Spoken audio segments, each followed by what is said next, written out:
DeRodrigues. I am passionate about helping people become more aligned in their businesses, and that means from strategic planning and strategic executive teams down to where staff meets customer, which is literally the profit center of your business.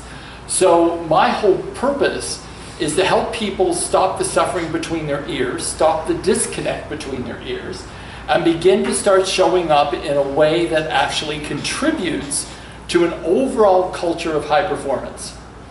Number one, a culture is really based upon the collective well-being of each individual. So if you have one individual that is offset and is not in a mode of uber accountability, they can contaminate an entire team. How many of you ever worked in a team where there was one person that actually nosedived the entire culture? I was working in the law and pharmaceuticals, and the VP hired me in to come in and work with their, to work with their global safety division, the most important division of the entire company. They were the last fail-safe check before a drug went to market. He had recruited for 5 years top scientists onto his team. In 3 months, the entire team started to nosedive, and he had absolutely no idea why. So I went in. It was going to be about communication, right? I go in, and we start the training. And about a half hour into the training, there's one individual who's acting like he's 13 on methamphetamine. And I stop, and I go, "You don't want to be here, do you?" And he goes, "No." I said, "Pack your stuff up and get out." Like, get out right now. Pack it up, get out. As soon as he left, the entire room took a collective breath. And I was like, okay. So I said, "Is that the problem?" And the whole team burst into about 1,000 complaints simultaneously. I said, "Close your manuals. We're not doing this training today. We're going to redesign the department." I said, "What are the consequences if this continues?" 12 of his 25 top people said, "Our resumes are already out." I said, "Great, the impact of that, how many of you think that that's a huge impact? Financially, costs 400% of a high-level employee's annual salary to replace them. Do you think that that's a bleed out in a profit center that no one even recognizes or measures? It's a huge bleed out. Attrition rate will kill a company." So we redesigned the entire company with him placed in another position, because he was a quality assurance person that everyone had to go through. So everyone had to engage with this guy. And I had dinner that night with the VP, handed them our proposal, and I said, "The consequences of not enacting this is you're going to lose 10 to 12 people, like within the month." He enacted 95% of our proposal, and we redesigned the entire department in a day. Do you think that that's important to be agile so that you can shift the bad apples immediately and take action immediately, so it's not this ongoing, lengthy, slow death of the culture of a department? Do you think that that's important? It's vital. All it takes is one. Culture, by far, is the most important element of your team's performance. If your culture's nosediving, then you're going to have a huge cut into your profit center. So, building the right team is, again, being the right leader. The number one thing that people quit their positions because of, the number one reason is that they do not trust the leadership capacity of management. And if you lose trust and respect of management, people will leave right, left, and center. I'm working for a company currently. I went in to do a measurement of their culture. They hired 120 people in the beginning of 2015. At the end of 2015, they had 20 people left. Do you think that there's something wrong? Yes or no? Yes. There's something drastically wrong. So we went in and measured just one element of the team dynamic between what teams felt about their existing leader. and the disparity of what they were actually experiencing, showing the gap between what they experienced and what they actually desired, was incredibly telling. It gave us a laser focus on what the team wants and what they're actually getting. So what we need to do is, first of all, look at who are we as leaders. Because whether you're a solo entrepreneur or you're running a larger organization, who you are as a leader is either going to inspire the trust of people, that it really engenders a loyalty that can't be broken, or you're going to have a disconnect with your teams, and that disconnect is going to cost you a lot of money. Now, our company, we have offices in Singapore, Australia, and I've opened up offices here 3 years ago in Dallas. Our whole strategy, our whole philosophy, we were published by Bloomsbury Publishing House at the beginning of 2015, and our whole premise and purpose is that we make teams profitable by lowering the attrition rate, investing in the human equity, training leadership skills across the strata of the organization, so the entire organization, from where their profit center is, where staff meets customer, up to the strategic planning levels and up to strategic management, everyone has the same language and the same responsibility of how to manage my own mental emotional management, and how to have people intelligence, how to innovate, how to think strategically, and every single person has the same skills. What do you think that does to a team? Do you think that it empowers them? It absolutely matches and meets Abraham Maslow's hierarchy of human needs, which is that you create a culture of caring and people are self-actualized.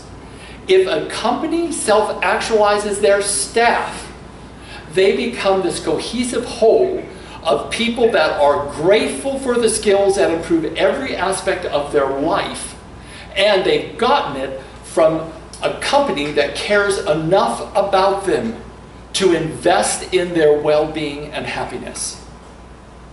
I lived a lot in Australia. I worked down there for about 3 to 6 months for 14 years and lived down there for 3.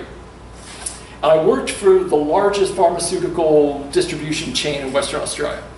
And they hired me, and they came in, I worked for them for a solid year. The CEO, our very first company-wide training, he got up and he said, I have no idea what he's going to do, but I have total faith that he'll do it. And then he said, I don't care if you're with us for 30 days or 30 years. I want your life to improve, and I want your life to become better as a consequence of knowing us. And walked off the stage. That company right now is the most successful pharmaceutical distribution chain in Australia. They're currently going nationwide. Why? Because of their talent retention, their succession planning. They stop the bleed out of their high attrition rates, and they actually truly invest in their people on a monthly basis. Their incentive programs are philanthropically based. They get together as a collective whole and go out into the communities and service the communities, right, left, and center. Their brand is the most powerful brand in Australia. So our secret philosophy as people listening is we believe that we can create companies to be more profitable through staff retention, having a conscious capitalistic approach to business. What will happen is they will have more profit that they can pay forward into the communities in which they serve. Do you think our governments are ever going to do it? Everybody gets to say no. Do we? No. No. Our religious organizations give a good go, but it's too big of an issue. However, if we have entrepreneurs running businesses that turn into larger businesses, and we can make them profitable through education on the one most mysterious thing of capitalism, that is the talent management aspects. If we can make companies powerful and profitable, they can take that extra money and pay it forward in the communities that they serve, thereby building their brand even stronger by going out and actually making contributions where the communities are injured and hurt. I worked throughout the DeSoto School District in 2014. There were kids showing up who would absolutely take as much food from the cafeteria on their free lunch meals as they possibly could because they knew they weren't going to eat over the weekend. How wrong is that? There were kids that eat cardboard to fill up their stomachs so that they didn't have the pain of hunger. How wrong is that? When companies could actually, if they invested into human equity, stop the attrition rates, they would have extra profit to pay it forward. Would that be a good thing? Would that strengthen a brand? Would that make you not only inspiring to your team members and your staff members, but actually going out there and doing the one thing that you cannot do in any other way? Show a culture of caring, a brand of actualization, and get out there and change the communities. So, in order to build the right team, you better be an inspiring enough leader to actually win the trust of people and then prove it through consistent behavior that engenders the trust of top-level talent. Because people do not become engaged and loyal to an organization because of the pay. They become engaged with the organization because of what they feel in the four walls of the culture that constitutes and makes up that organization. So, leadership defined. How many of you ever heard of Peter Drucker? He's a very cool guy. So, he was the world's most influential business guru. Number one, accept leadership not as a rank, but as service. So when the leader himself or herself steps into the place of their big why, how many of you have answered your big why? I'm serious about the big why here. How many of you have answered that for yourself? Like you know what your big why is. Like what the hell is my purpose? Why do I get up and drive this project or idea forward? What is your big why? How many of you have answered that? Show of hands. Cool. Your big why is always going to be based upon your values. Your values are your deepest subconscious filter that once discovered and aligned, because your top 5 are going to drive your behavior. Those top 5 values better be merged into your mission statement and your value statement for what's driving whatever entrepreneurial business or business that you're doing. If it is, you will have the emotional juice to see it through and make sure it's congruent. The worst thing an organization can do is say, this is what we stand for. And then throughout the workplace, inconsistency, incongruency is showing up from leadership down to the teams that meet your clients. Now here's the deal. Where do you think your absolute profit center is? Because if you're not inspiring your lowest level employees, the people that actually meet your customers, then your brand sucks. Because if they can't demonstrate it, they're not inspired enough. And if they're not inspired enough, you have failed as a leader to infuse them with that level of inspiration to carry that forward into that interchange between the customer. And when they do, your brand does this. It does that. Now, I generally fly Southwest. And this is a few years ago. Southwest has kind of done that. But I was in, where was I? I was doing a talk in California. And I was in San Diego. And I was eating at this restaurant. I had my suitcase with me. And it was an outdoor restaurant. And there was this group of women that was at the table next to me. And so one of them kind of hollered over at me and she said, "Are you traveling?" And I go, "Yeah, I'm traveling." She goes, "Who are you flying?" I go, "I always fly Southwest." She leaped up out of her chair, ran over to me, threw her arms around me, hugged me and said, "Thank you for flying our airline." Have you ever seen a Delta employee do that? Or a United employee do that? Or an American employee ever do that? Have you? I thought to myself, that's branding. That's branding. So what we desire to do is inspire through leadership. Next one, it's not a service. You've got to serve your people. It is not a rank. Next one, earn and keep the trust of others. What do you think creates trust? Someone yell it out to me.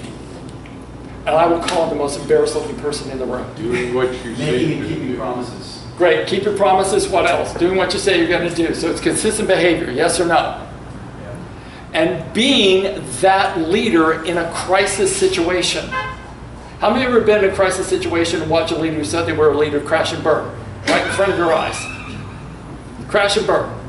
So what do you think the leader has done, and why do you think they crashed and burned?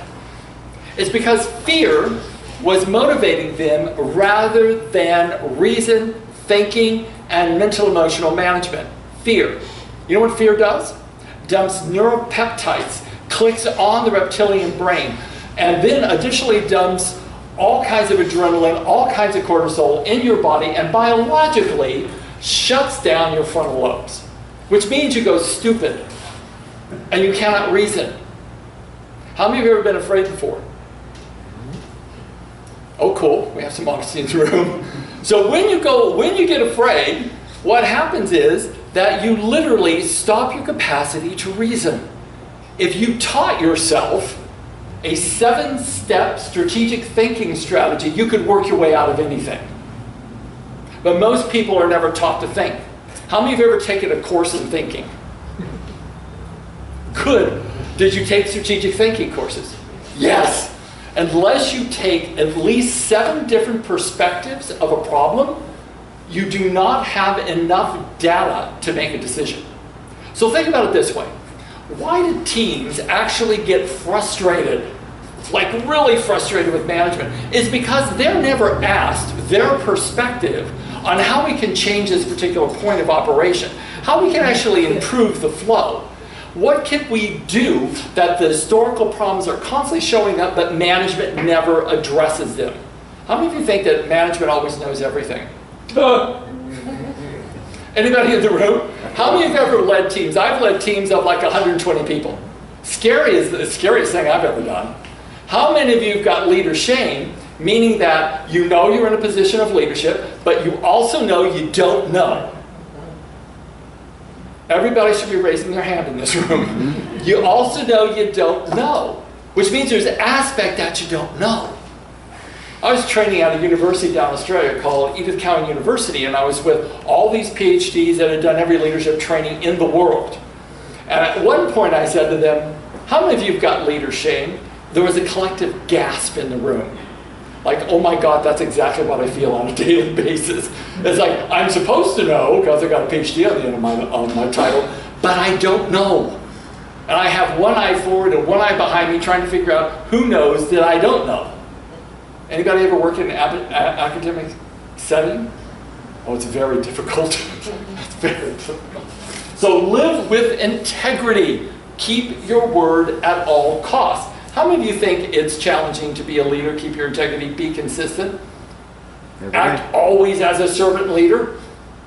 It's super difficult. We're going to be diving into that a little bit later. If we have the time, I'm going to show you some processes that will train you in mental emotional management as a leader. And if I have to blast through the slides to stay on time, I most certainly will. I think we'll have enough. Be consistent, be accountable. I want to speak to you just a little bit about accountability because it's huge. If we have extreme accountability as a staff member, as a manager, as a leader of an organization, extreme accountability, which means that if something is going wrong, who are and what are you going to do? Who are you going to be and what are you going to do? One of the premises of having extreme accountability is that when you're looking out of your eyes at the problem, if you have a team that is doing this, pointing the finger to others for the reason why it's falling down, that is the first indicator of toxicity in the workplace. If you let it grow, you will create massive disconnect. You will actually permit the one virus that runs through all organizations. I'm a victim, and it's not my fault.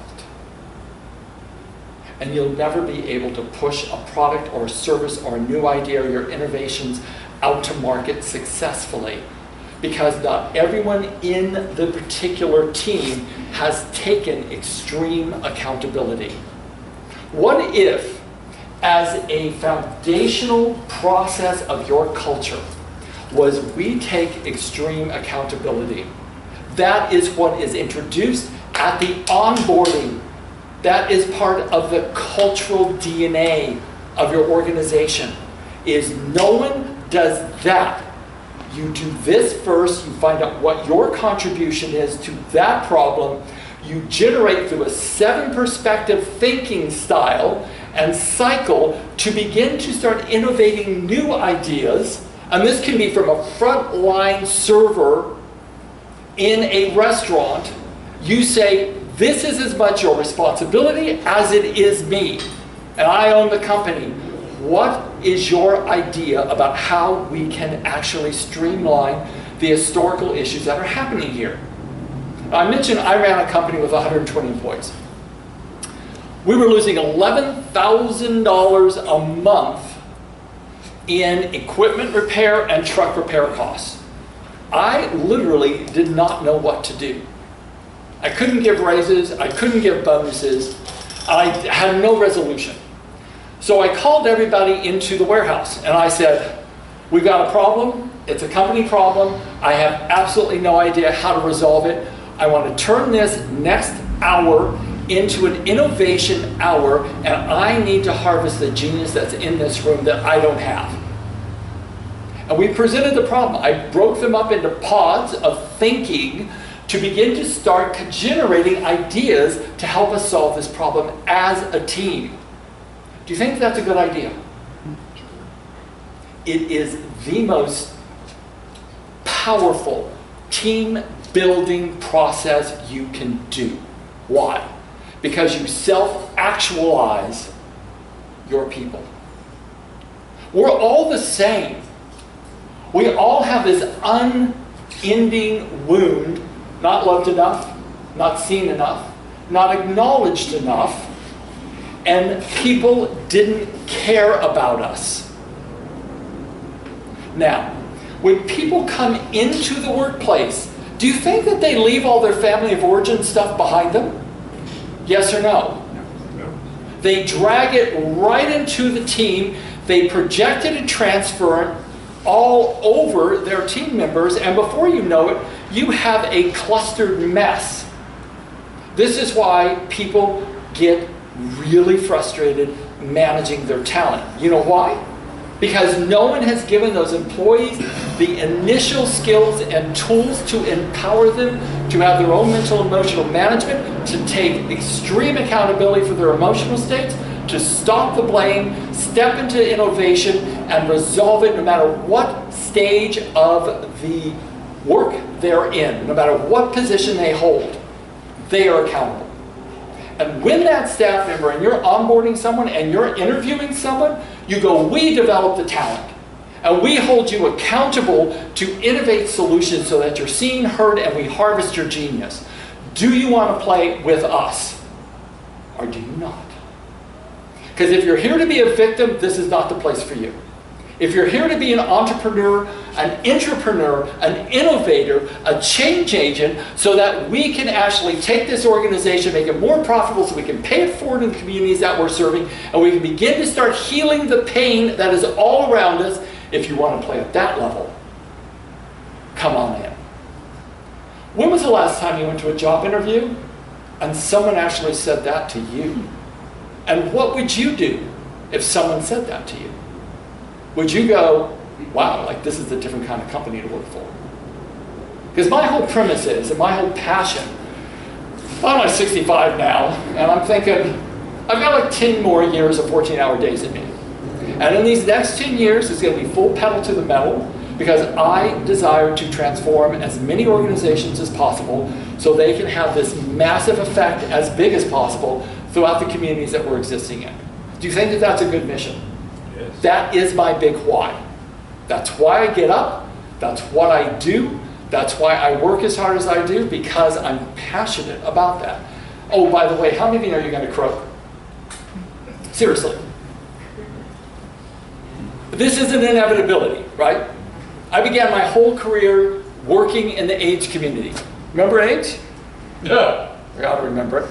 So 35 years ago, this was when people were pulling oxygen machines behind them and they were homeless because no hospital would take them, their families kicked them out, and they had no place to go but sleep on the street with their oxygen tank attached to them. That's where I started. And I started by creating the AIDS Holistic Response Program in Southern California, turned to a national sponsored program. The deal with that was, I saw more people die than anybody my age should have seen. And what I noticed was, some people clotted the sheets to stay in their bodies because they knew, by the way, there's no more denial at the time of death, they knew they did not do what they came here to do. How many of you know you got something to do here and you've got a bloody purpose? And the more you live it, the more you can dance out of your body. And the less you live it, the more you're going to claw at the sheets of your bed to stay in your body because you know you didn't do it. Are you with me? This is not a game. This is not something we can retract the time that we've wasted. This is actually a time of massive action. So, these are the leader's core tasks. Number one, develop a set of cultural standards. Here's the deal. The values that you establish, which is no easy task, by the way, don't get on the internet and try to do a values analysis because you will not get them. You will not get them. They're deeply unconscious. It has to be done in a one-on-one setting, and you get to do contrastive analysis to get them. Then you'll have them. The values become the cultural standards. Have I been talking about cultural standards here so far?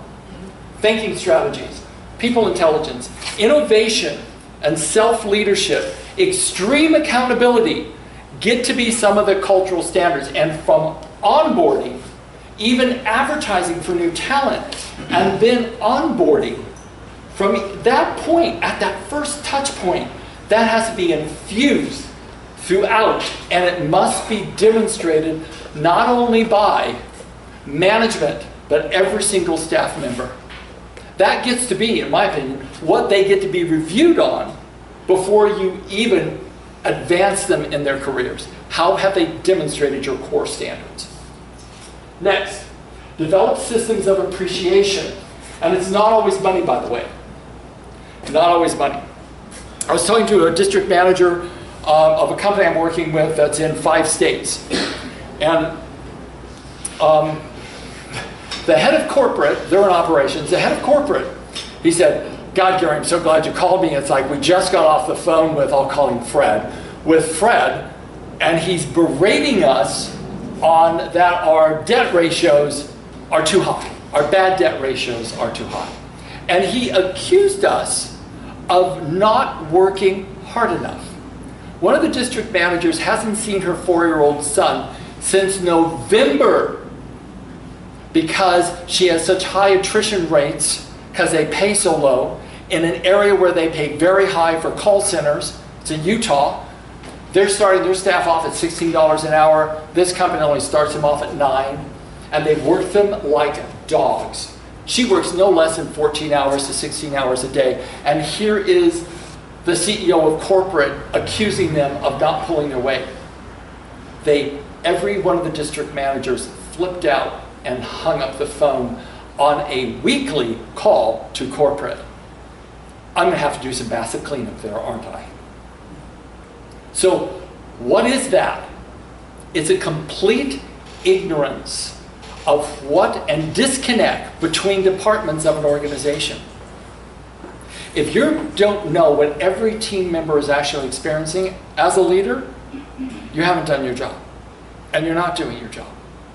You're disconnected in the cloud of your importance and I'll say personal significance. You've got to get out of it and find out what every member of your team is actually experiencing so that you know. Remain consistent. We've already spoken about that. Earn the trust of the team by remaining consistent. Next, measure your culture. Now, this is really important. I go into companies to measure culture before I ever suggest trainings, because I want to have whatever I suggest custom to that organization. I desire to have it absolutely based upon what the team has identified is what they are lacking to feel the most empowered within the organization. If you roll out any kind of staff development training without data, then you're really shooting blindly and you're developing blindly. You have to know what the team needs. Next, develop your people. Create a culture of caring. You create a culture of caring that empowers them across the boards in every aspect of their life. What you will have is an organization that stays loyal to each other, because people don't leave because of money. They leave because of people, primarily leadership. Next, hire the right talent. So there's a whole process for actually hiring the right talent. So you have to assess, you have to interview, you have to have a powerful set of questions to uncover. Most importantly, whoever is assessing new applicants have to be trained in how to actually listen for the hidden meaning under the answers that come. How many of you know that language reveals how a person thinks? Language is everything. I've coached 11,600 people worldwide. That's a lot of problems to listen to.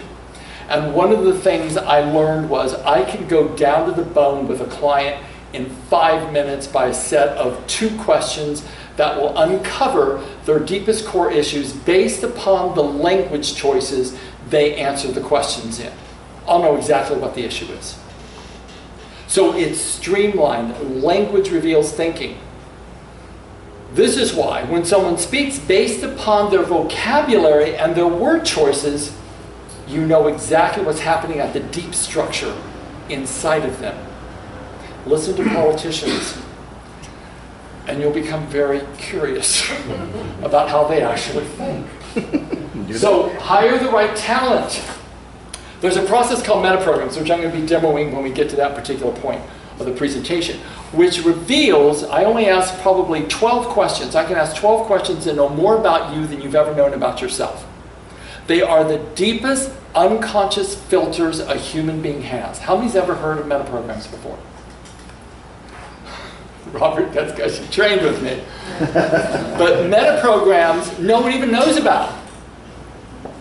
I can ask you one question, and I can figure out whether you're going to stay on that job consistently doing the same thing for more than a year, or whether you're going to have to be moved to another level of responsibility, or you're going to blow out of the space and quit. Now, let me just ask you, do you think that that would be a useful thing to know if you were hiring someone, whether they could do repetitive work or whether they had to have variety? Would you think that that would be useful? Absolutely. Be absolutely useful. I had a secretary. She was fabulous. She was Spanish, Filipino, and Greek. Professional body dancer. Body dancer? No. Belly dancer. She had tattoos before women had tattoos.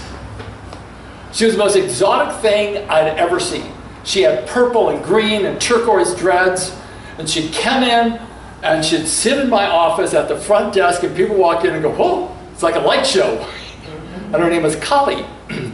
So guess what happened when Kuwait Petroleum sent 20 of their top leaders to me to train? First thing they saw was Kali.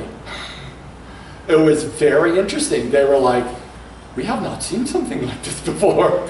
She was a wild woman. And what I knew about her is that she sorted on differences, which means that I had to change her position. I had to give her different tasks weekly, which I did. I kept her for 5 years. She never worked out a job more than one. It's because I didn't know. And she was the most brilliant secretary, PA I've ever had.